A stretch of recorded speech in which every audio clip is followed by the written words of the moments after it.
Buti dumating ka, Lex. Tulungan mo nga ako dito. Bakit? Ano ba yon? Paki-translate nga tong sulat. Galing sa tagahanga ko. English kasi eh.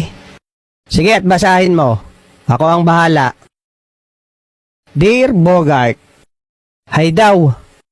When I first saw your picture, nung una kong nilagari ang litrato mo, bakit nilagari naman?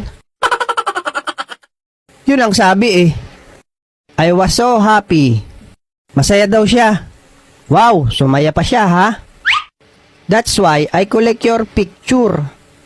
Kaya kinolekta ko lahat ng litrato mo. I post them in my room so I can show them every day. Dinigit niya sa kwarto para daw lagarin araw-araw. Si Kekay ata to eh, kaya galit. Baka nga, I'm big fan of yours. Malaking pamaypay mo ako. Your nose is slightly big but cute. Magkahiwalay daw ang ilong mo. Aba, nang lait pa talaga. You're so cute as your friend. Mas cute daw ako. My dream is to show you in person. Pangarap daw niyang lagariin ka sa personal. Take care yourself. Alagaan mo daw sarili mo. Because I will show you soon. Dahil malapit ka na niyang lagariin. Your loving fan. Ang mamahalin mong pamaypay. Si Kekay nga siguro to.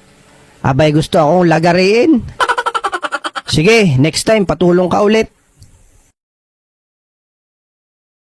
Maganda talaga dito, no, Bogart?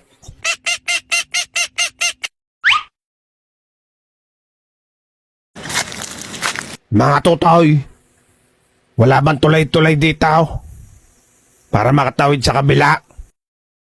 Wala ho, Manong. Ganun ba? Oho, Manong.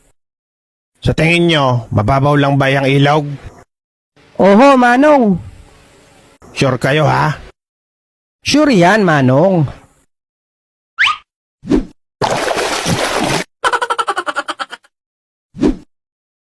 Animal na mga batang to. Sabi nyo mababaw lang itong ilog. Muntik na akong malunod.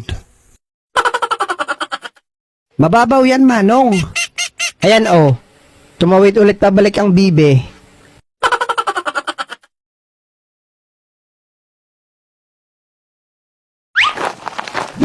Buti dumating ka, Lex. Tulungan mo nga ako dito.